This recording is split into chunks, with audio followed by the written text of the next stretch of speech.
नमस्कार, मैं हूं वंदना चंदेल। बहुत बहुत स्वागत है आप सभी का। आप देख रहे हैं चैनल वन न्यूज की खास पेशकश न्यूज लाइन। न्यूज लाइन में आज हम एक ऐसे मसले पर बात करेंगे जिसे लेकर देश भर में चर्चाएं हो रही हैं। बीजेपी के बारे में बात करेंगे, जिसे एक बार फिर से अमित शाह को अपना अध्यक्ष चुना। पार्टी के भीतर अमित शाह की पैठ कितनी मजबूत है, ये दोबारा उनके अध्यक्ष बनने से पता चलता है। लेकिन क्या इस बार का उनका ये कार्यकाल उतना ही आसान होगा, या इसमें अगर मुश्किलात होंगी तो वो क्या होंगी, क्या मसले होंगे, इन्हीं को लेकर बातचीत करेंगे आज न्यूज लाइन में।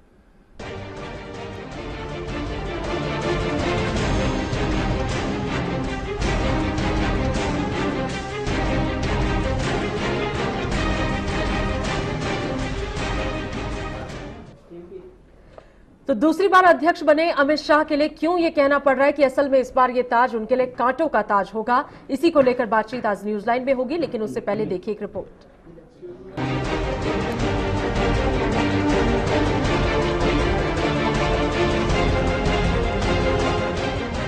क्या अमित शाह को दोबारा बीजेपी की कमान सौंपी जाएगी या फिर उनकी जगह कोई और लेगा? ये एक ऐसा सवाल था जो पिछले कुछ दिनों से लोगों की जुबान पर अनायास ही आ जा रहा था। हालांकि तस्वीर का एक रुख ये भी था कि अमित शाह को ही कमान सौंपी जाएगी, क्योंकि खुद प्रधानमंत्री मोदी की वो पहली पसंद थी और साथ में संघ की तरफ से भी उन्हें हरी झंडी मिलती दिखाई दे रही थी।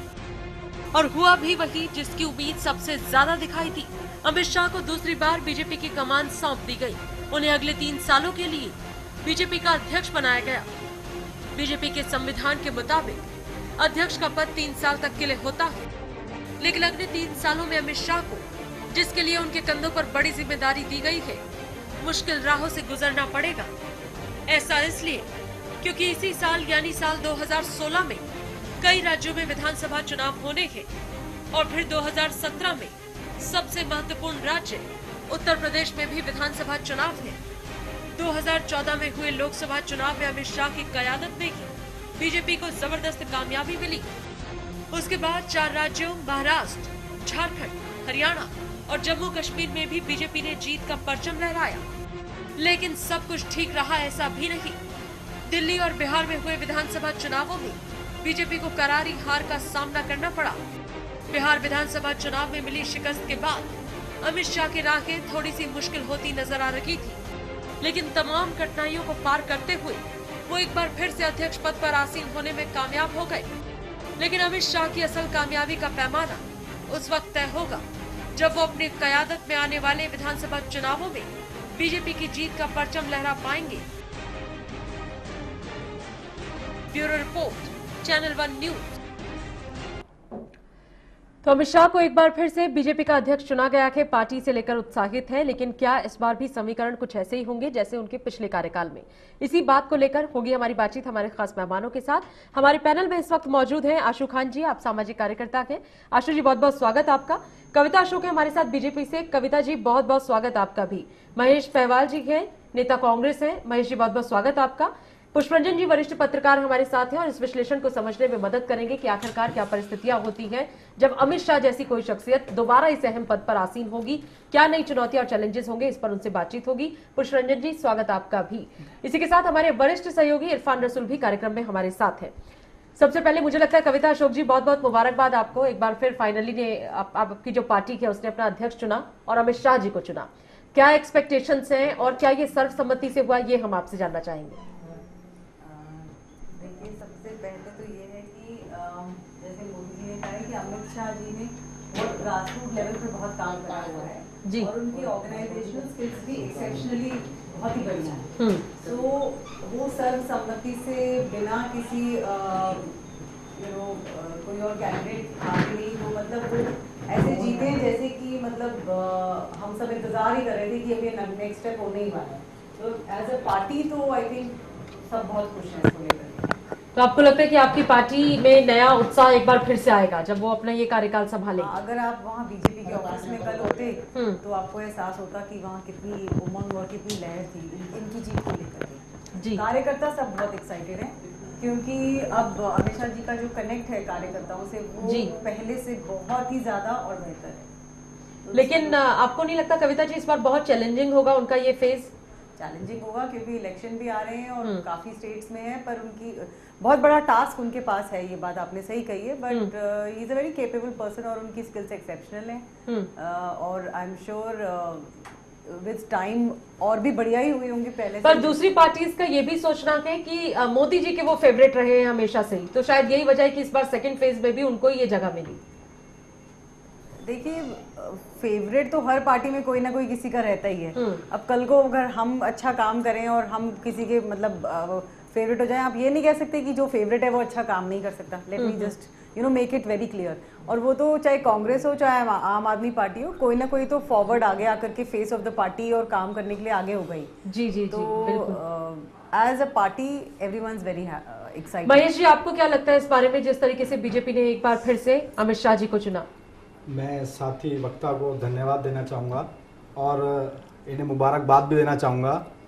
2019 की 2017 की सारी हारें और मुबारकबाद में आप हार दे रहे हैं। हाँ, ये हमने पहली बार सुना है। पहली बार एडवांस में है कि ये कह रहे हैं ना पार्टी फूलों का हार दे रहे हैं क्या? और अभी कह रहे पार्टी खुशी जरा आडवाणी जी से पूछिए, मुरली मनोहर जोशी जी से पूछिए, जसवंत सिंह जी से ही पूछिए, जो पार्टी के कर्णधार नेता थे आज हाशिए पे खड़े हैं because of Narendra Modi ji and ये लेकिन अमित महेश जी, शाह जी। हर पार्टी को एक नई लीडरशिप चाहिए ना, नया कुछ चाहिए, कोई नया जोश चाहिए। तो अब आडवाणी जी का फेस लगता है मुझे, मुरली मनोहर जी का फेस जो है वो मार्गदर्शक के तौर पर ज्यादा है। क्या बात करेगी राहुल गांधी के सामने कितने नेता हाशिए पर हैं, कांग्रेस क्या जवाब देगी? महेश जी, सवाल ये है क्या कांग्रेस में ये होता है क्या?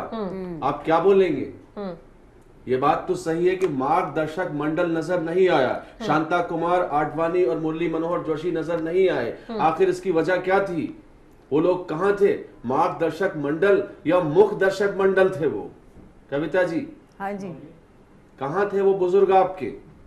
देखिए वो नहीं थे, वो कोई कारण हो सकता है, पर मैं ये कहूंगी हर पार्टी में आप लोग टाल रही हैं सवालों को, उसका जवाब नहीं दे रही हैं आप लोग। उसका वो बुजुर्ग जिनके पैर छूकर यहाँ तक पहुंचे हैं लोग। देखिए ये तो हर पार्टी में होगा। आम आदमी पार्टी में इतनी शफलिंग हुई है, आप मेरी बात सुनो, उसका जवाब किसी ने हमें दिया है आज तक? आम आदमी पार्टी में लेकिन आपकी पार्टी डेमोक्रेसी को बहुत फॉलो करती है ना ममता जी, इसलिए आप लोगों से पूछ भी रहे हैं और उम्मीद भी करते हैं कि सही और सच्चा कोई जवाब मिलेगा। नहीं, मैं ये कह रही हूँ कि हर पार्टी में ये होता है, पर हर चीज का जवाब तो कोई स्पोक्स पर्सन दे नहीं सकता। कांग्रेस में भी ये होता है, आम आदमी पार्टी में होता है, पॉलिटिकल सर्किट है, ऑल ओवर द वर्ल्ड होता है ये कि किसी भी चीज से, किसी की भी चीज से दो लोग ना खुश होंगे अगर चार लोग खुश हैं तो। यही जवाब मैं आपको दे सकती हूँ। और अंदरूनी क्या बात है इसके बारे में तो यहाँ पर हम खुलासा कर नहीं सकते। नहीं, वो लोग बुनियाद का पत्थर है जिन लोगों ने पार्टी को यहाँ तक पहुंचाया, वो आम लोग नहीं है। देखिए जी, कांग्रेस में भी तो कितने पुराने नेता हैं, सबको तो आपने आगे नहीं करके बैठा दिया कि एक ही टाल गई। कांग्रेस ने न किया होता तो बीजेपी भी शायद ये न करती। इसका मतलब कांग्रेस जिम्मेदार है कि बुजुर्गों को दरकिनार किया गया? जिम्मेदार नहीं है, किसी को हम ये नहीं कह रहे कि कौन जिम्मेदार है कौन नहीं है, पर ये है कि अमित शाह जी की जीत से हमें ये लगता है कि हमारी पार्टी और स्ट्रांग होगी। एक लाइन में मैं मतलब कैसे मैं कहूँ कि स्ट्रांग होगी? अभी हाल ही में आपने दिल्ली का चुनाव देखा, अभी बिहार का चुनाव देखा आपने, चलो अच्छी बात है। और ऐसे ही इसी मजबूती के साथ हम लोग 5 चुनाव और देखने जा रहे हैं। महेश जी, आपने हरियाणा का चुनाव नहीं देखा, जम्मू कश्मीर का चुनाव नहीं देखा, जो जीती दूसरे राज्यों की स्थिति नहीं देखी जहां ये थोड़ा मजबूत हुआ है इस बार। जम्मू कश्मीर में खासकर पहली बार, नहीं तो आप या तो अलायंस में होते थे, नहीं तो आपकी ही जगह वहां ज्यादा मजबूत थी। आप ये आगे देखिए ना, 5 चुनाव आने वाले हैं मई और पहले अप्रैल में, इस बात का आप और जवाब पता लग जाएगा। बिल्कुल बिल्कुल। पुष्परंजन जी, आप किस तरीके से देखते हैं अमित शाह का दोबारा इस तरीके के पद पर आना और बड़े चैलेंजेस उनके सामने? आपको लगता है कि वही एक काबिल व्यक्ति थे, वही एक परफेक्ट फिगर थे जिनको दोबारा से इस डेजिग्नेशन पर आना था, या आपको लगता है ये कोई बड़ी बात नहीं है, ये रूटीन है और अगर एक अध्यक्ष ठीक ठाक काम कर रहा था तो दूसरे कार्यकाल में उसका आना बड़ी सामान्य बात है? नहीं, देखिए, अटल बिहारी वाजपेयी 1980 से 86 तक अध्यक्ष रहे जी। 1980 ऑनवर्ड्स में आ रहा हूँ, और उसके बाद आडवाणी जी बने अध्यक्ष, फिर मुरली मनोहर जोशी, फिर आडवाणी जी, फिर 2004 से 5 में भी बने तीसरी बार जी। लेकिन जो अध्यक्ष बनने गए, या राजनाथ सिंह जी जब अध्यक्ष बने 2005 से 2009, उसका बीच में गडकरी जी आए, फिर राजनाथ सिंह अध्यक्ष बने। 2 बार राजनाथ सिंह जी बने, आडवाणी जी 3 बार बने। लेकिन उस बीच में कोई ना कोई आया, मतलब कंटिन्यूटी में नहीं रहा जी। तो जी। मेरी थोड़ी जिज्ञासा रहती है कि एक परंपरा भारतीय जनता पार्टी में अब तक चली आ रही थी कि जो भी अध्यक्ष बन रहे हैं उसके बाद जो दूसरा व्यक्ति अध्यक्ष बन रहा है, फिर उसके बाद वो शख्सियत चाहे दोबारा आ जाए, ये कंटिन्यूटी में हुआ। इसमें एक रणनीतिक मुझे लग रहा है आधार इसका है 2019 का चुनाव जी, जो मुख्य चुनाव है, जिसके लिए लगता है कि जो भी कैंडिडेट या पार्टी के जो भी रणनीतिक उद्देश्य मोदी जी के खासकर है, जी जी, वो 2019 तक जाते जाते सधेगी। इस बीच में जो अमित शाह ने शपथ ली थी कि हम कांग्रेस मुक्त भारत चाहते हैं, उसकी कड़ी में वो तमाम चीजें हो रही हैं जो अरुणाचल में इस समय हो रहा है, या बिल्कुल, राष्ट्रपति मान लीजिए कहीं शासन आप चुनाव लगाने से की नहीं बात है। जी, जीतना जी। चाहते हैं, हाँ, तो वहाँ दूसरी टेक्निक दूसरी तकनीक आप अपनाइए। हाँ, बिल्कुल। तो तमाम चीजें जिसमें माहिर हैं अमित शाह, वो तमाम चीजें तानाशाही जो कौसर भी से लिखे सोहरादीन शेख और उन सब चीजों से मुक्त नहीं है, चाहे ठीक है सीबीआई से जो भी क्लीन चिट ले ली उन्होंने, तो बहुत सारे ऐसे सवाल हैं कि एक अध्यक्ष सत्ता ने- अब तक सत्ता में ये आने के जितने बाद। भी भारतीय जनता पार्टी के अध्यक्ष रहे हैं इतने विवाद में नहीं रहे, जो व्यक्तिगत रूप से जितने विवाद। तो आपको लगता है अमित शाह जो है कंट्रोवर्शियल फिगर रहे थे और despite having a controversial image उनको फिर से सेकंड चांस मिला, जो कि आप कह रहे हैं कि लगातार किसी को नहीं मिला लेकिन अमित शाह जी को मिला है। बिल्कुल, और उसमें जो बीजेपी के जो बाकी पैनलिस्ट भी इससे सहमत हैं और ये पॉइंट आउट कर रहे हैं जी, कि जो मार्गदर्शक मंडल के दो प्रमुख जो नेता हैं, वाजपेयी जी तो रहते हुए भी नहीं है एक तरह से, नहीं, शांता कुमार जी बाकी को- जो चार हैं शांता कुमार जी- मार्गदर्शक मंडल के जो 4 सदस्य हैं, जी। उनके वाजपेयी 5 में से 4 जी, जो कि फिजिकली फिट हैं, प्रधानमंत्री जी, उनके बाद मुरली मनोहर जोशी जी या आडवाणी जी हो गए, जी जी, और राजनाथ सिंह जी। तो इनमें से 4 में से 2 उपस्थित नहीं हैं, तो ये भी एक बड़ा सवाल देश के समक्ष उठ रहा है। नहीं आपके हिसाब से इसका कारण क्या है फिर? इसका कारण सीधा सीधा ये रिफ्ट तो दिख रहा है अंदर अंदर कि पार्टी में जो टॉप लेवल पे कई सारे जो सीनियर लीडरशिप है, जैसे कीर्ति आजाद का मामला है, जी, जी। उसको आप ठंडे बस्ते में डाल दिया गया। जी, तो कुछ ऐसे कि जहां असहमतियां पार्टी में उठ रही हैं उसको दबा दो, उस पर कुछ मत टिप्पणी करो, जी। उस पर चर्चा मत करो, उसको सॉल्व मत करो। हम्म, तो पार्टी एक अखंड उससे नहीं चलता, व्यक्तिवाद से, जी जी जी, कि आप जो सोच रहे हैं उस पर कोई नहीं सोच रहा है तो उसको दबा दो, सप्रेस कर दो। तो धीरे धीरे ये सवाल उठेंगे और इसका राज्यों के चुनाव में जो अभी चुनाव होने वाले हैं उसमें असर 5 दिख राज्यों में, सकता है। और उसके बाद आपको गुजरात में भी एक ऐसा चुनाव 2018 में होगा जिसमें मुख्यमंत्री नरेंद्र मोदी नहीं होंगे, शांति बेन पटेल समुदाय को कितना इफेक्टिव होंगी, या और कई सारे फैक्टर गुजरात में तब तक क्या होगा, ये सब चीजें वो भी एक टेस्ट होगा उस समय। जी जी जी, और 2017 में जो चुनाव होगा वो भी एक टेस्ट होगा, जो यूपी का चुनाव होगा। वो तो उस मुझे यूपी लगता है का सबसे बड़ा टेस्ट है अमित शाह जिसके के लिए, सबसे जी। बड़े सारथी अमित शाह है, जो जी, लोकसभा जी, जी, चुनाव में उन्होंने बिल्कुल, दिखाया। ये बिल्कुल। सारे ट्रैक रिकॉर्ड है जिसका टेस्ट अब होना है। आशु खान जी आपको क्या लगता है बीजेपी को लेकर? देखिए, मैं पहले सर का बात का जवाब दे दूं। जैसे इन्होंने कहा अमित शाह को क्लीन चिट मिल गई है, मेरे हिसाब से क्लीन चिट नहीं मिली है, ना वो बरी हुए। उसमें एक बहुत बड़ी डील हुई है इन लोगों की, जिसमें जो इनके एक वकील थे ललित जी, उनको सुप्रीम कोर्ट का जज बना दिया है, जो इनके जज थे उनको केरला का गवर्नर बना दिया है। जी, इसमें एक और गवर्नमेंट आने के बाद ये सब काम हुए। जब गवर्नमेंट नहीं थी बीजेपी की, कांग्रेस की थी, जब तक ये बरी नहीं हुए थे, उसमें बहुत बड़ी डीलिंग हुई है, ये पूरे हिंदुस्तान को मालूम है। अमित शाह जैसे कातिल आदमी को मेरे हिसाब से अध्यक्ष नहीं बनाना चाहिए था। इनसे काबिल लोग बीजेपी में पड़े हुए हैं, पुराने लोग हैं, अच्छे लोग हैं, और अडवाणी जैसे आदमी को, जोशी जैसे लोगों को अवॉइड करके ये लोग आगे बढ़े, पैर छुके उनके आगे बढ़े। और इस बात की नाराजगी उनकी पार्टी में भी है, उन दोनों का नहीं आना, अटेंड नहीं होना फंक्शन में। जी, जी, और जी।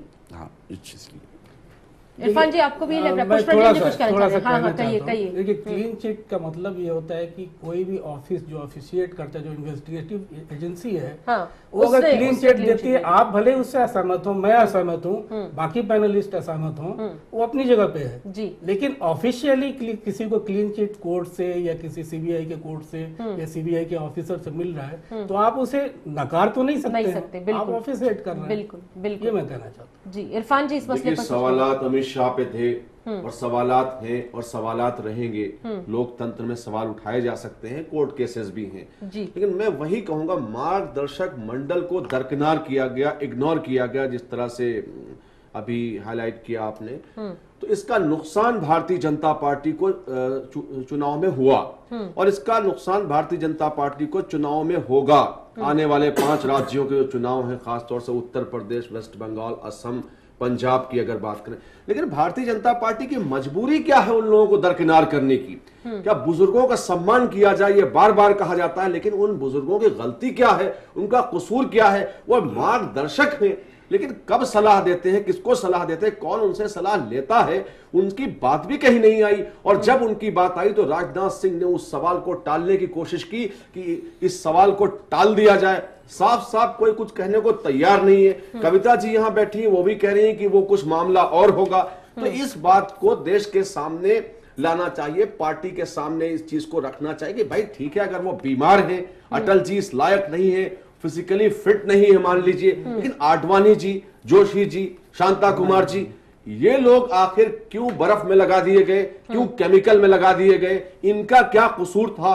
तो ये देश की परंपरा नहीं रही है। ये बड़े नेता हैं, पार्टी के ये लोग अहम पिलर्स हैं, तो ये बहुत बड़ा सवाल है वंदना, इसको बीजेपी टाल नहीं सकती है। कविता जी, आप लोग सवालों से टाल मटोल करते हैं और बार बार जो हमारे पैनलिस्ट हैं, चाहे वो अशोक खान है, चाहे वो पुष्परंजन जी है या महेश जी हैं, वो एक ही बात कह रहे हैं कि बहुत बड़ी और इंपॉर्टेंट चीजों को आप लोग साइड में रखकर एक व्यक्तिवादी राजनीति जो एक नई परिपाटी बीजेपी में दिख रही है, और बहुत एक इंपॉर्टेंट बात भी कही पुष्परंजन जी ने, वो कह रही है कि ये शायद पहली मर्तबा है कि किसी एक अध्यक्ष का दोबारा कंटिन्यूएशन में उसका कार्यकाल हुआ हो। इससे पहले भी कई बार एक अध्यक्ष कई बार चुनकर आया, लेकिन गैप पीरियड मिला थे उसे। वंदना जी, देखिए कहाँ पर ऐसा डेफिनेशन है, वंदना जी कहाँ ऐसी डेफिनेशन है कि गैप के बाद ही लाया जाए? मुझे बताइए। शायद वो जानना चाह रहे हैं ऐसा ट्रेंड रहा है, तो अब ये ट्रेंड बता रहा हूँ, ये बता रहा हूँ। नहीं, ट्रेंड वंदना जी वहाँ पार्टी की चलती थी, व्यक्ति विशेष की चल रही है। कविता जी, महेश जी कह रहे हैं कि यहाँ तो सिर्फ व्यक्ति विशेष की चल रही है।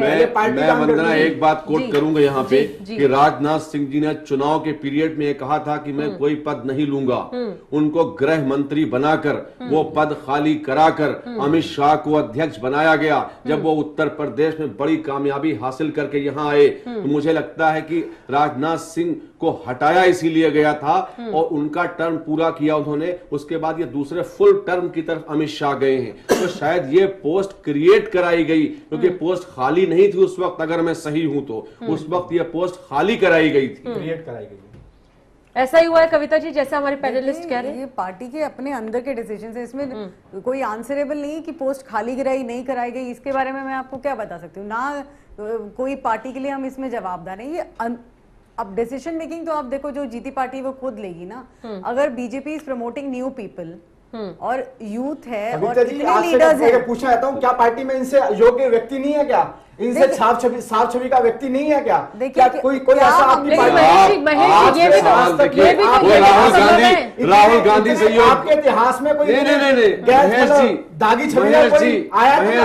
राहुल गांधी से योग्य कोई नहीं है क्या? सोनिया गांधी से योग्य कोई नहीं है क्या? आप बहुत ज्यादा खुश न हो, आप क्या भी लोकतंत्र, आप क्या भी लोकतंत्र, आपकी पार्टी में लोकतंत्र नहीं है, नहीं आपकी पार्टी में लोकतंत्र नहीं है, कांड का दाग है इन पे। ये पार्टी की ये बात नहीं, आप राहुल ये बात नहीं है, ये बात नहीं है। देखिए, क्योंकि राहुल गांधी भी तो कांग्रेस में उनसे लायक लोग नहीं है, इतने इल्जाम नहीं है। देखिए ऐसा है कि अमित शाह जी को दोबारा ये जो फर्स्ट उनका टेन्योर था वो स्टॉप गैप वाला था, जैसे अभी किसी स्पीकर ने भी मेंशन किया था मेरे साथ, किसी कोलीग ने। अब जो टर्म आया है वो उनका फुल टर्म होगा। जो वंदना जी एक सवाल, कहिए दो छोटे छोटे प्रश्न पूछूंगा। देखिए, कुछ मुझे जिज्ञासा है और आम दर्शक को भी होना चाहिए। कोई अध्यक्ष 5 साल के लिए बनता है, फिर वही व्यक्ति अध्यक्ष बनता है 1 साल के लिए। राजनाथ सिंह ही सबसे बड़े एग्जाम्पल हुए। आडवाणी जी भी कई बार अध्यक्ष 3 बार जो बने हैं, उसमें एक सिमिलरिटी नहीं कि कोई फिक्स टेन्योर 2 साल या 3 साल का हो। ये बड़ा अजीब लगता है। कोई अध्यक्ष, क्या पार्टी में कोई ऐसे फिक्स टाइम अध्यक्ष के लिए मुकर्रर नहीं किया गया कि 2 साल के लिए अध्यक्ष होना चाहिए पार्टी? मेरी जानकारी में ये 3 साल का पीरियड है, ऐसा ही कविता जी? शायद 3 साल के लिए तय किया जाता है, लेकिन हमने देखा है कि इसको बीच में तोड़ा भी गया। क्या कारण रहे होंगे ये बड़ा मुश्किल है। वही मैं कह रहा हूँ कि थोड़ा अगर जानती हो तो थोड़ा बताएं हम लोग को, हमारे भी थोड़ा ज्ञान बढ़ेगा जी। दूसरा ये प्रश्न ये है कि अमित शाह जी का जो पूरा बायोडाटा आप देखिए तो उसमें उन्होंने यूपी का जो लोकसभा चुनाव था उसका इंचार्ज के रूप में सबसे ज्यादा उन्होंने अपने आप को हाईलाइट किया। 2 चीजों का हाईलाइट किया है, नरेंद्र मोदी के करीबी एक, और दूसरा यूपी चुनाव के इंचार्ज थे जब लोकसभा का चुनाव हुआ था। उनकी एक पहचान होती है दंगाई, एक पहचान होती है दंगाई। वो आपका अपना सवाल है, मैं जो प्रश्न पूछ रहा हूँ उसके में पॉइंटेड हो रहा हूँ। उसमें जो उन्होंने यूपी इंचार्ज का अपना दिखाया लोकसभा चुनाव में, तो बाकी जो चुनाव का उन्होंने संचालन किया, बिहार का चुनाव हुआ, दिल्ली का चुनाव हुआ और भी दूसरे स्टेट का चुनाव हुआ, उसको क्यों नहीं क्रेडिट अपना दिखाया उन्होंने कि हम भी उसके भी इंचार्ज हम रहे एज अध्यक्ष। बिहार में क्योंकि तो बिहार में जो आपकी जिस तरह से बुरी तरह हार हुई या दिल्ली में हार हुई, बिहार में उसकी जिम्मेदारी भी कश्मीर का क्रेडिट नहीं लेते, इसलिए घाटी में एक भी सीट नहीं भारतीय जनता पार्टी को मिली। तो इसलिए कश्मीर का कश्मीर का क्रेडिट इसलिए देना पड़ेगा क्योंकि वहाँ एक डिप्लोमेसी उन्होंने चलाई, जो भी है पीडीपी के साथ सरकार तो बनाई, ये भी पहली मर्तबा हुआ। दो चीजें मैं जानना चाहूंगा, वंदना जी अगर बताएं। जी जी कविता जी, ये दो सवाल के पुष्प रंजन जी के, इन पर आपसे जवाब जरूर लेंगे, लेकिन फिलहाल एक बहुत छोटे से ब्रेक के लिए रुकेंगे, बहुत जल्द वापस आएंगे और फिर कविता जी से पूछेंगे कि जो सवाल हमारे पैनलिस्ट में रखे हैं उसके क्या जवाब उनके पास हैं, और फिर देखेंगे कि वो जवाब संतुष्ट होने लायक हैं भी या नहीं। इस पर होगी बातचीत। फिलहाल एक छोटा सा ब्रेक।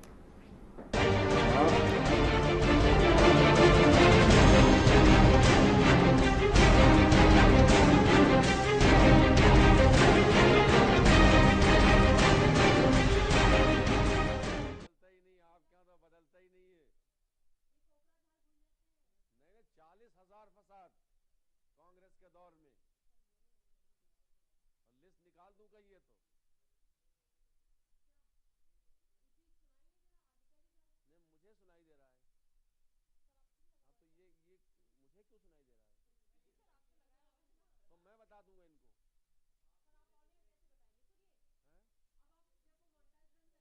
चलिए अब मैं बता दूंगा, आप छोड़िए, अब मैं बता दूंगा। नहीं नहीं अब मैं बता दूंगा, अब मैं बता दूंगा। नहीं वाइंड अप पे बता दूंगा ना। ओके आपको बता दूंगा मैं।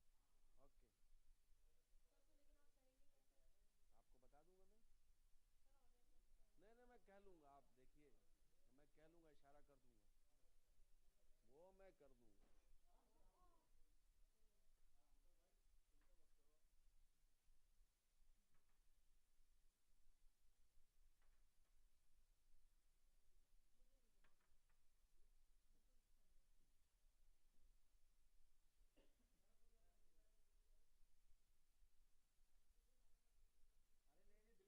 नहीं आप घबराइए नहीं, आप घबराइए नहीं, आप घबराइए नहीं।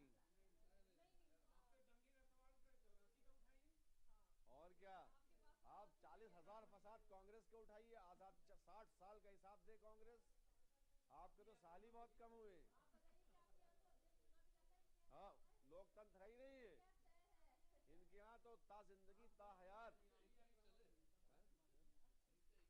इनके यहाँ तो सोनिया गांधी बन गई, बात खत्म हो गई। हाँ उनके यहाँ तो बदला जाता है कम से कम।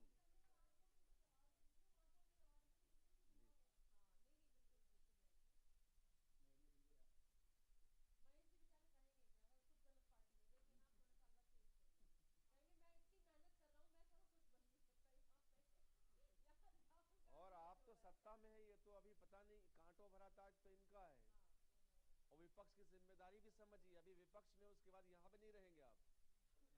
हाँ अभी जनता ने यहाँ भेजा है आपको, वो विपक्ष में है भी नहीं इस बार, तो आपका लीडर अपोजिशन भी नहीं है।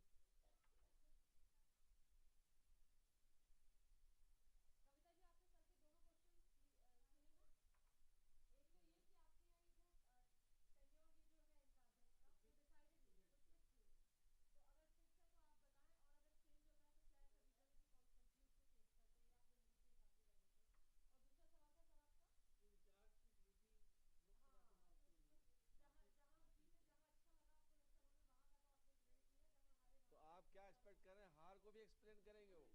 ये एक्सपेक्ट कर रहे हैं आप, ये एक्सपेक्ट कर रहे हैं आप? जहां नंबर कम आए हैं, जहां नंबर कम है वो क्यों शो करेंगे वो? अब मुझे लगता है कि इनका सेकंड टर्म तो पहले टर्म पे हुआ है, क्योंकि पहले टर्म का तो इनाम है, सेकंड में कुछ ऐसा नहीं हुआ है।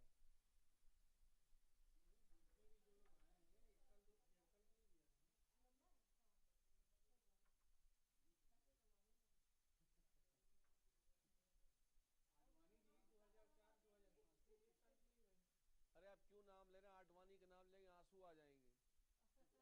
रुलाना चाहते हैं क्या आप?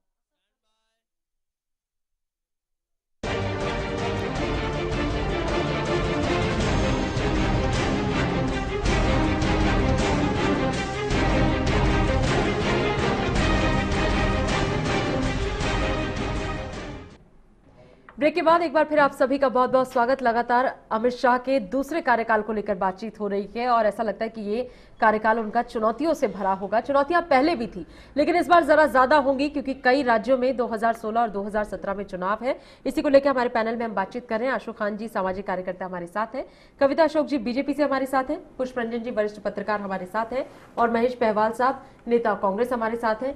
साथ ही हमारे वरिष्ठ सहयोगी इरफान रसूल इस चर्चा में हमारे साथ हैं।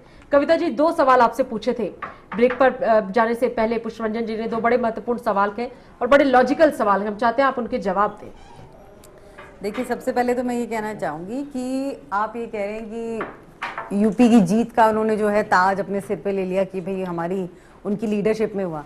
तो बताइए, जैसे अभी हम बात ही कर रहे थे कि जब कहीं कोई इलेक्शन हारता है तो उसका ताज तो अपने सिर नहीं लेगा, वहां से वो अपनी गलतियों से सीखेगा। और इस बार जो है यूपी का जब इलेक्शन होगा, now Amit Shah ji knows UP like the back of his hand. तो लेट अस सी, हो सकता है इस बार यूपी में हमको फिर कोई धमाका करें। तो पॉलिटिक्स और इलेक्शन में आप कोई डेफिनेशन नहीं दे सकते कि ये यहाँ हार गए तो अगली बार नहीं जीतेंगे या कोई बड़ा सरप्राइज नहीं आ सकता। नहीं, लेकिन ये भी तो कहना चाहिए कि ये हार मेरी वजह से हुई, मैं अध्यक्ष था, मैं लीड कर रहा था, मैं चीजें संभाल रहा था। ऐसे कौन कहता है? कौन से, मुझे बताइए, पास में कौन से नेता ने क्यों नहीं कहते? नहीं, आप तो ऐसे एक्सपेक्ट कर रहे हैं कि पहले किसने ऐसा कहा है आज तक कि मैं यहाँ हारा हूँ, ये मेरी वो है? क्यों हार की जिम्मेदारी नहीं ली जाती? बहुत सारे लीडर्स लेते हैं। आप देखिए कि महाराष्ट्र, हरियाणा, झारखंड, जम्मू कश्मीर जी 4 जगह ये जीते। आप कह रहे हैं यूपी का ही क्रेडिट क्यों ले रहे हैं? भाई तो जीते तो यहाँ भी है। तो यूपी क्योंकि बहुत बड़ा स्टेट है और हमेशा से कांग्रेस का एक्चुअली कांग्रेस का स्टेट माना जाता है यूपी पहले से। तो बीजेपी अगर जीती तो फिर बहुत बड़ी एक वो सरप्राइज था, सबके लिए ही था कि वो पूरी एक स्वीपिंग जैसे होता है विक्ट्री थी। कविता जी, आप इसको झुटला नहीं सकते। आप वहां इसलिए ज्यादा फोकस करते हैं क्योंकि आपने वहां दंगे कराए हैं। आपकी पहचान, आपके अध्यक्ष की पहचान वहां पे एक दंगाई के तौर पे है। हिंदू मुस्लिम का दंगा उन्होंने कैसे कराया?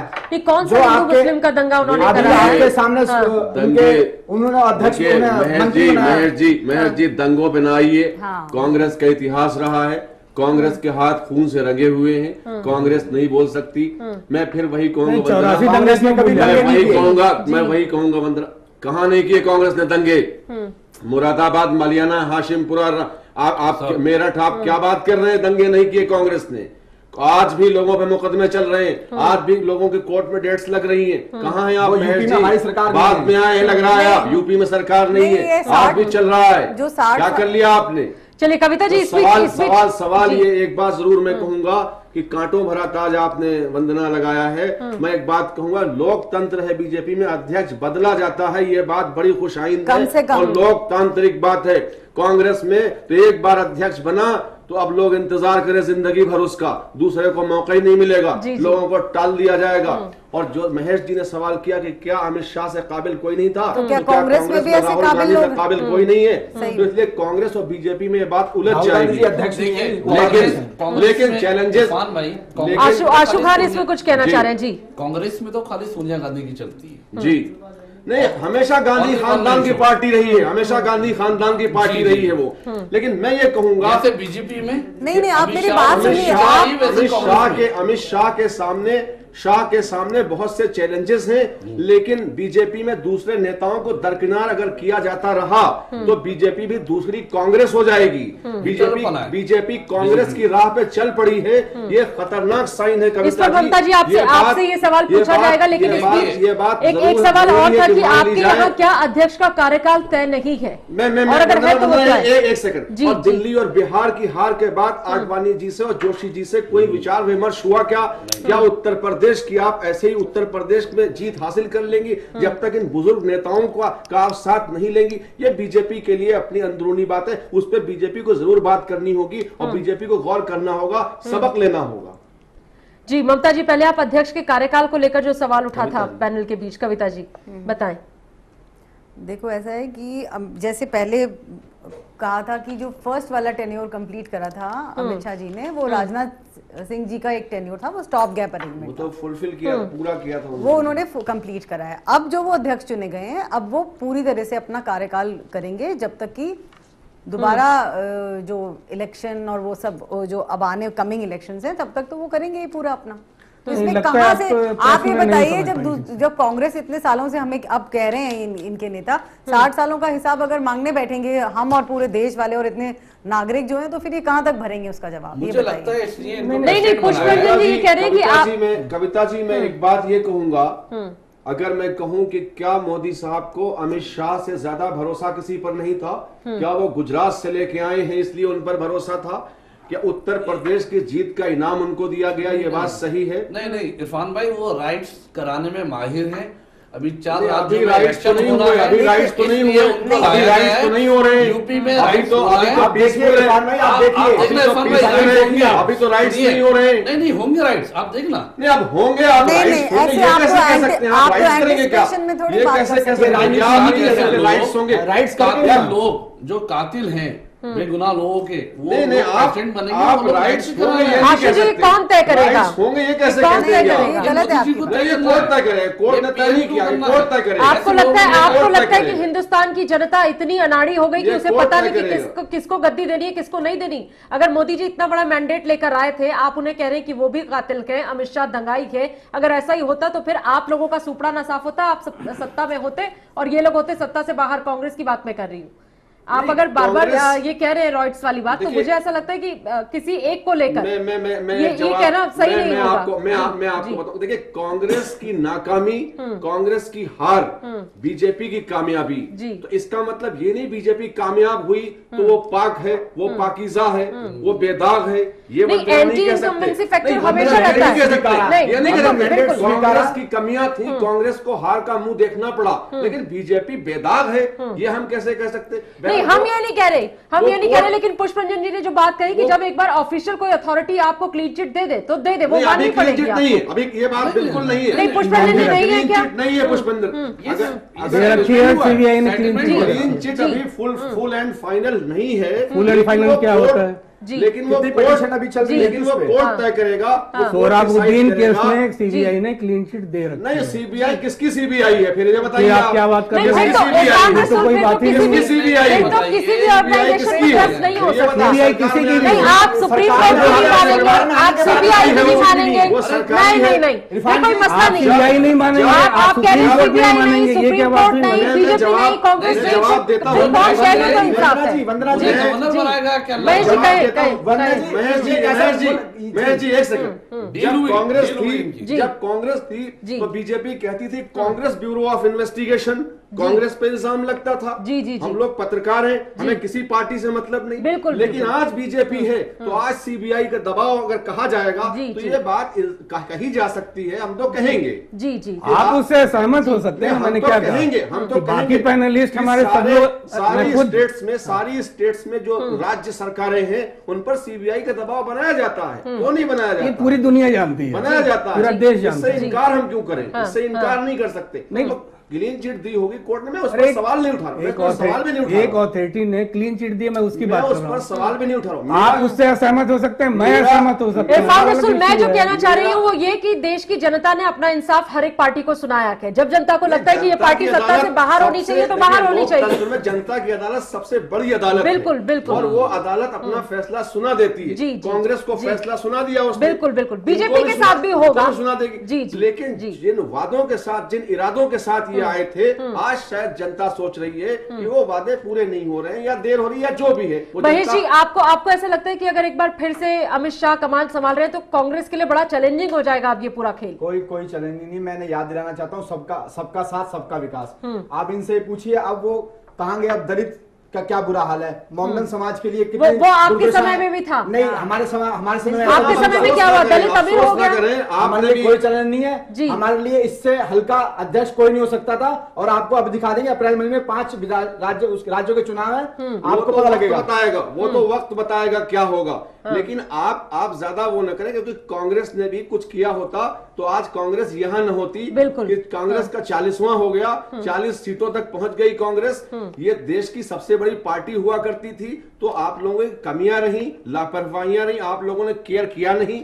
लेकिन भारतीय जनता पार्टी के जो अध्यक्ष बने, मुझे लगता है वंदना कि मोदी साहब को सबसे ज्यादा जो भरोसेमंद आदमी चाहिए, वो अमित शाह जी भरोसेमंद शायद। आदमी चाहिए था हाँ। कि जो पार्टी अध्यक्ष और प्रधानमंत्री के बीच में एक ट्यूनिंग हो, एक अंडरस्टैंडिंग हो, दोनों का लाइक माइंडेड हो। मुझे लगता है इस बात की कोशिश की गई है। बिल्कुल। पुष्परंजन जी इस बीच में कुछ कहना, कहिए जी। वर्क का काम होता है। इन्होंने इलेक्शन इनको नहीं बनाना चाहिए था, अमित शाह को। अभी ये बिहार से हार के आए और स्टेटों से हार के आए।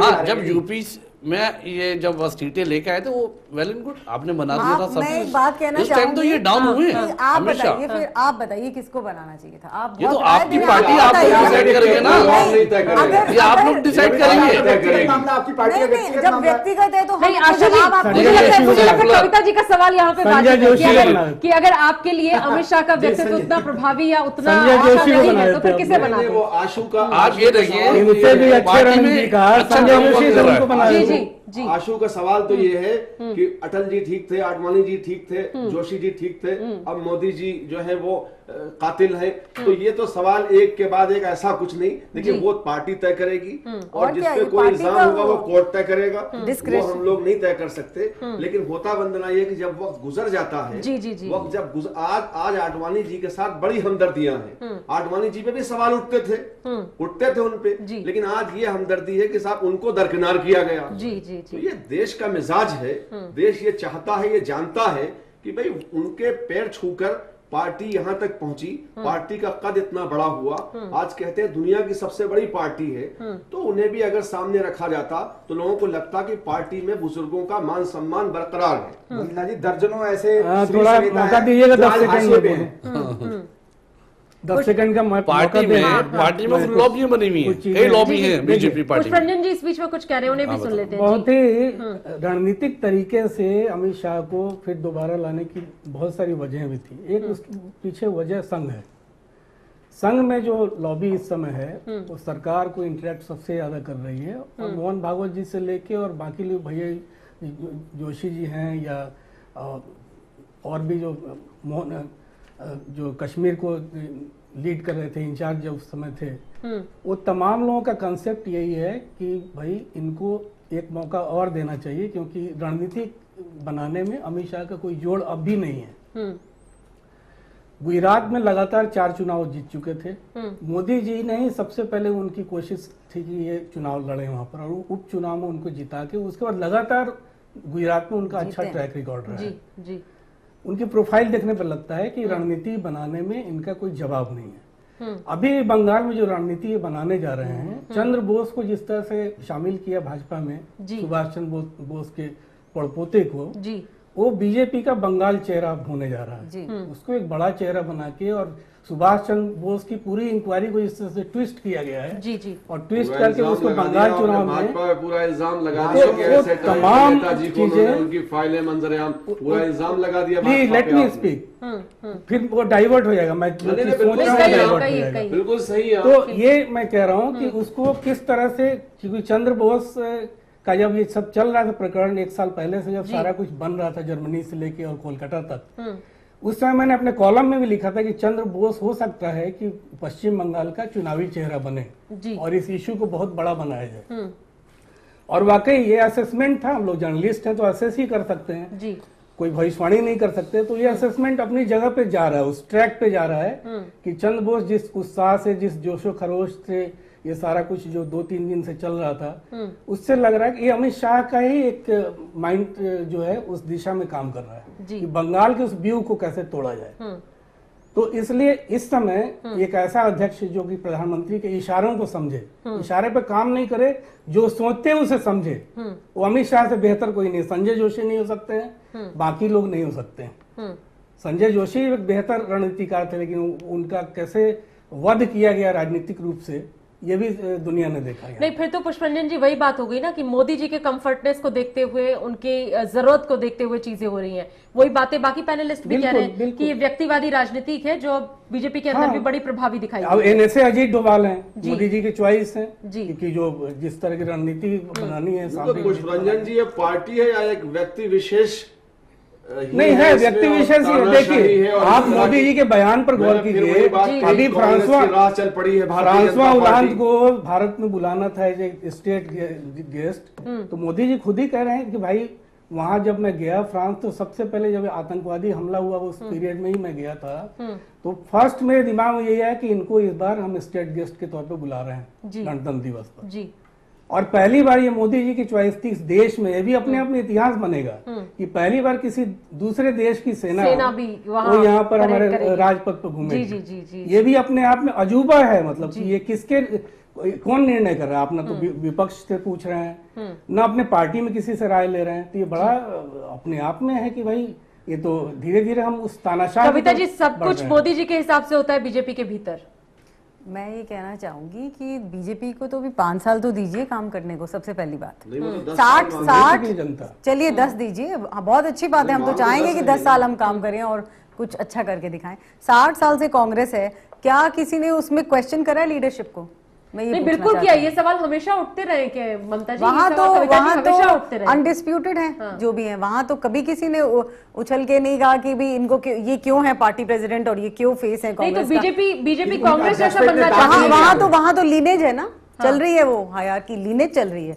तो यहाँ पर अगर कोई काबिल आदमी को दोबारा, नहीं लगता कविता जी उसी ट्रैक पे फिर बीजेपी भी जा रही है? देखो, it's too early to say that. उनकी तो 60 साल से चल रही है लीनेज, हमें तो अभी 2 साल, तीसरा साल भी नहीं लगा है। पर हम चाहते हैं कि देखो, अगर यंग लीडरशिप के साथ काम करना चाहते हैं तो उसमें कोई खराबी नहीं है। कविता जी, जो कांग्रेस कर रही थी आप वही करेंगी, आपका मतलब तो जहां कांग्रेस है आप वहीं चली जाएंगी? नहीं, हम ये नहीं कह रहे। आप तो यही कह रही हैं। नहीं, मैं ये नहीं कह रही, क्योंकि सब एक पार्टी को कॉर्नर करके बीजेपी को हाथ धोकर के आप लोग कह रहे हैं कि ये गलत है। इसलिए मैं कह रही हूँ कि आप शासन में, इसलिए मैं कह रही हूँ कि जो वो पार्टी की चॉइस भी तो होती है ना, इंटरनल पॉलिटिक्स है वो, अब उनका डिसीजन है। कविता जी कुल मिलाकर ये कहना चाह रही है अगर दूसरी बार अध्यक्ष बन भी गए अमित शाह तो इसमें बवाल कोई बड़ी बात नहीं। हम जानते हैं कि हमारा लीडर केपेबल है। जी बस महेश जी, बाकी पार्टियों की स्थिति के बारे में आपका क्या विचार है? कांग्रेस का हाल आप खुद जानते हैं, आप कांग्रेस से हैं। समाजवादी पार्टी को देख लीजिए, बसपा को देख लीजिए, लेफ्ट पार्टी की स्थिति देख लीजिए, तो हायरार्की तो वहां भी उस तरीके से ही चल रही है। तो इन सब में फिर भी ऐसा लगता है कि बीजेपी ने चलो कम से कम दूसरी बार दे दिया, ठीक है। आपके यहाँ तो दूसरी बार का मौके का सवाल ही नहीं होता। एक लोकतांत्रिक प्रक्रिया है बीजेपी में कि हर 3 साल बाद अध्यक्ष बदल जाता है, कहीं और आपको ये भी नजर नहीं आएगा। एक लोकतांत्रिक प्रक्रिया है। मुलायम सिंह है तो है, उनको मिलाने वाला कौन है? कोई नहीं है। मायावती है तो है। वंदना जी, साथी वक्ता ने अभी कहा कि इनसे रणनीतिक कार्य कोई अच्छा आसानी नहीं है। मैंने बताना चाहूंगा, लाशों पे राजनीति करने के लिए भी इनसे अच्छा कोई रणनीतिक कार्य नहीं है इनसे। अच्छा, तो आप ये तो मान रहे हैं कि अच्छा रणनीतिक कार्य तो है। हाँ, गलत ये कहां से लाएंगे आप? जब मोदी जी वहां मुख्यमंत्री थे तब आपने कोई सवाल नहीं उठाया, तब आपका प्रधानमंत्री था, तब आपकी सरकार थी, तब तो कांग्रेस ने कोई सवाल नहीं उठाया। तब गुजरात में मोदी साहब नहीं, वही अध्यक्ष प्रधानमंत्री के उसको फाड़ता है। इसलिए आपने कहा जब आपको कहना लोकतंत्र है भाई, तब तो ब्रांडिंग कर रहे थे आप। नहीं, राहुल गांधी, जब मनमोहन सिंह जी का आपको याद हो एक अध्यादेश उनका सामने आया था, राहुल गांधी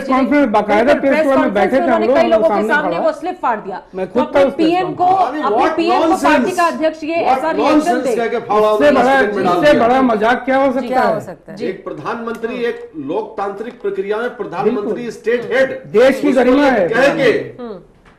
तो फिर तो मोदी जी ने बहुत अच्छा किया महेश जी उस हिसाब से कि उन्होंने अपने फैसले को बनाया कि कम से कम ओवरकम नहीं करेगा। लेकिन वंदना, सवाल फिर मैं एक करूंगा कि कांग्रेस और भाजपा देश नहीं है, और देश को 2 हिस्सों में बांटकर हम लोग कि तुमने किया तो हम भी करेंगे। ये तो आपकी बात सही है। कौन छोटा है कौन बड़ा?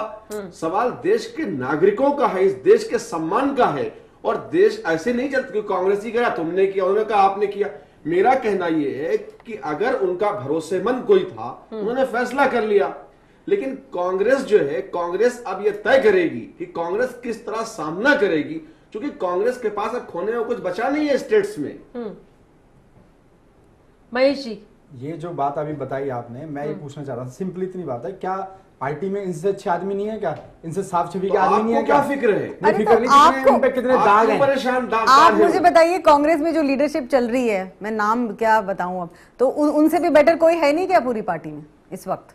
वो पार्टी उससे चुना जाते हैं, सर्वसम्मति से चुने जाते हैं। ये भी सर्वसम्मति, दाग नहीं है, दाग नहीं है, किसी नॉमिनेशन नहीं किया। एक सेकुलर आदमी होना चाहिए जो प्रेसिडेंट पोस्ट पे हो, बड़ी पोस्ट होती है पार्टी में, सबसे बड़ी सैकड़ों छवि का आदमी हूँ। कातिल आदमी, लाशों को गिरा के उस पर सियासत करने वाला आदमी नहीं होना चाहिए। मेन इनका मतलब ये है। नहीं, इनका मतलब तो मैं समझ गई। इनका मतलब ये है कि जो भी बीजेपी पार्टी डिसीजन ले रही है वो सब गलत है। देखिए बीजेपी जब एंगल तक तो यही है आपका पार्टी कि नहीं अगर बनेगी, बना दिया तो भी गलती, नहीं बनाते तो आप कहते वो काबिल थे, उनको क्यों नहीं बनाया। अब बनाया है तो मौका दीजिए काम करने का। 2019 तक देखिए ना क्या करते हैं। बिल्कुल बिल्कुल बिल्कुल, अभी दिखेगा ना, अप्रैल मई में दिखेगा। तो आप हैं, ये कौन हटा रहा है आपको? बस तो फिर मौका दीजिए काम करने का। 5 साल में देखिए हमारी कोशिश तो रहेगी कम से कम हम क्या करते हैं। हम ये नहीं, अब हम वो, मैं ये कहना भी नहीं चाहती कि किसने 60 साल कम करा, किसने 70, 5 हमको करने दीजिए, फिर इलेक्शन बताएगा। देखिए सबसे बड़े तो नागरिक हैं, सब सिटीजन्स हैं, वो अगर वोट करेंगे दोबारा तो हम आएंगे। और उसके ऊपर आपको पता है किसी की चलती नहीं है। जब वोटिंग होती है तो ना कांग्रेस होती है, ना बीजेपी, ना आम आदमी पार्टी, कोई पार्टी की नहीं चलती। जो वोटर जाके वोट डाल रहा है वो उसको पता है उसने किस वोटर ने बता दिया है, वोटर ने बता दिया है, वोटर ने इस बार बता दिया, बिहार में ही बता दिया है। वोटर वांटेड अ चेंज, तभी तो बीजेपी आई है। आपकी सरकार कुछ स्टेट्स में बची है क्या, उस पर भी अब वो भी आप छोड़ेंगे क्या? असम भी चला जाएगा? ये अभी देखे ना, मई अप्रैल में देखिए आप जी कांग्रेस कितना लीड कर रही है। चलिए देखते हैं मई अप्रैल भी आ गया, अब कितनी दूर है। और आप उम्मीद बनाए रखें क्योंकि कांग्रेस भी अभी इसी सहारे और इसी से जिंदा है। फिलहाल कांग्रेस ने खोया बहुत कुछ है। वेस्ट बंगाल में क्या होता है, और कविता जी आप शायद कई सवालों को टाल रही हैं। एक थोड़ा सा अजूबा लगा मामला मुझे है आपका। अभी तक प्रस्ताव देने वाले एक व्यक्ति कोई भी होता था पार्टी में, 17 लोगों ने प्रस्ताव किया इनके लिए। एक के बाद एक पर्चे दाखिल हुए। तो ये अति उत्साहित ना क्यों, मतलब ये समझ में नहीं आ रहा था। अब जिन्होंने, देखिए मैंने तो वोट किया नहीं ना, मैं अभी उस पार्टी, आप इंसाइडर हैं पार्टी पोजीशन पे हूं कि मैं वहां उनके लिए वोट करती, बैठी हुई है। मगर नहीं, मैं उस पोजीशन पे नहीं थी कि मेरा भी वहां वोट जाता, सच बात तो ये। मगर जिन्होंने दिया है उनसे फिर अब कभी बैठ के कुछ ज्यादा अति उत्साह नहीं पार्टी। बिल्कुल, ये तो सर्वसम्मति, हम भी कह रहे हैं सर्वसम्मति से। पुष्परंजन जी मुझे लग ये रहा था कि ये चारण संस्कृति पैदा हो रही है। पुष्परंजन जी मुझे लग ये रहा था कि चूंकि बिहार और दिल्ली की हार के बाद, चूंकि 2015 के शुरू में दिल्ली में हारे और आखिर में बिहार में हारे, तो शायद वापसी न हो, शायद रिपीट न हो। लेकिन बहुत भरोसा है और इनको अपने ऊपर भी और मोदी साहब को भी, शाह साहब पर, ये ट्यूनिंग बनी है और आगे भी शायद इसी के सहारे वो चुनाव जीतना चाहेंगे। और तमाम चैलेंजेस को अमित शाह जी जो हैं वो कबूल करते हुए ये ताज पहन चुके हैं। शायद ऐसा लगता है कि अब उत्तर प्रदेश में वो जो भी शुरुआत करें, वेस्ट बंगाल और पंजाब और असम, तमिलनाडु में भी चुनाव है, तो मुझे लगता है वंदना कि वो इसको लेकर आगे बढ़ने की कोशिश करेंगे। और उत्तर प्रदेश में जो करिश्मा किया था अमित शाह की, जो क्योंकि वहां के प्रभारी थे वो, शायद वो करिश्मा जो है वो छा गया और भारी पड़ गया सारी हार पर बिहार और दिल्ली की। बिल्कुल, लेकिन देखना दिलचस्प होगा कि अमित शाह इस बार उत्तर प्रदेश के विधानसभा चुनावों में कोई करिश्मा कर पाते या नहीं कर पाते। बाकी पैनलिस्ट की वो तो वक्त है, अभी मुझे लगता है उसमें काफी ज्यादा प्रेशर के शायद, और प्रेशर जो कि वो अमित शाह पर ज्यादा है। और कांटो भरा ताज हम इसलिए कह रहे हैं क्योंकि बड़ी चुनौतियां हैं, बड़ी चुनौतियों को किस रणनीति के साथ वो पूरा कर पाएंगे। जैसा पुष्परंजन जी ने भी कहा कि बंगाल के लिए नए फेस की तलाश है, उत्तर प्रदेश में उनके पास कोई चेहरा ऐसा नहीं है जिसे वो प्रोजेक्ट कर सके, दूसरे कई प्रदेशों में कमोबेश यही स्थिति है। तो कैसे ये पूरे समीकरण वो सही बैठाएंगे और दूसरी पार्टियों के लिए अमित शाह का ये रणनीतिकार बनना कितना चैलेंजिंग होगा, ये आने वाले समय में चुनावों के साथ पता चलेगा। बेशक कांग्रेस या दूसरी पॉलिटिकल पार्टीज का एक ओवर कॉन्फिडेंस है, उन्हें फर्क नहीं पड़ता कि बीजेपी की कमान किसके हाथ में है, कौन किसी किस चीज से किस तरह चला रहा है। लेकिन एक चुनौती जरूर खड़ी हुई है क्योंकि अमित शाह के बारे में जैसा सभी का मानना है, रणनीतिकार तो वो है, बीजेपी के पास जो मौजूद है उनमें शायद बेहतरीन है। और यही वजह है कि एक बार फिर से नरेंद्र मोदी ने उन पर भरोसा भी दिखाया है। ढेरों शुभकामनाएं कविता जी, आपको भी, आपकी पार्टी को भी। हम उम्मीद करते हैं कि आने वाले चुनावों में कुछ अच्छे नतीजे आप लोग इस अध्यक्ष के दोबारा जब कार्यकाल उनका हुआ है तो इसमें आपको दिखे। महेश जी, आपको भी हमारी शुभकामनाएं हैं और बाकी सभी पार्टीज के लिए भी कि ये एक ऐसा मंच है। कांग्रेस को आपने कोई शुभकामना नहीं? मैं कांग्रेस को भी दे रही हूँ, मैं महेश जी को भी दे रही हूँ, मैं उनको यही कह रही हूँ, आपको भी बहुत बहुत शुभकामनाएं हैं कि चुनौती जब कड़ी होगी तो बेहतर होगा। मैंने शुरुआत में शुभकामनाएं दे दी थी। नहीं, आपने तो कहा है कि हार के बहुत सारे हार जो बेहतर करें क्योंकि हम पत्रकार हैं, हम बेहतर कर रहे हैं, शुभकामनाएं देते हैं, हम बेहतर कर रहे हैं। तो देखना होगा कि देश इस तरीके के मामलों को किस तरह से लेता है और जनता इन्हें लेकर क्या सोचती है और नतीजे क्या होंगे, ये सिर्फ और सिर्फ चुनाव के मैदान में पता चलेगा। इसी उम्मीद के साथ कि देश का भविष्य बेहतर हो इन राजनेताओं और राजनीतिक दलों के साथ। आज की न्यूज लाइन में फिलहाल बस इतना ही। आप सभी मेहमान आए, बहुत शिद्दत से आपने चर्चा में हिस्सा लिया, बहुत बहुत शुक्रिया। न्यूज लाइन में फिलहाल इतना ही। आप देखते रहिए चैनल 1।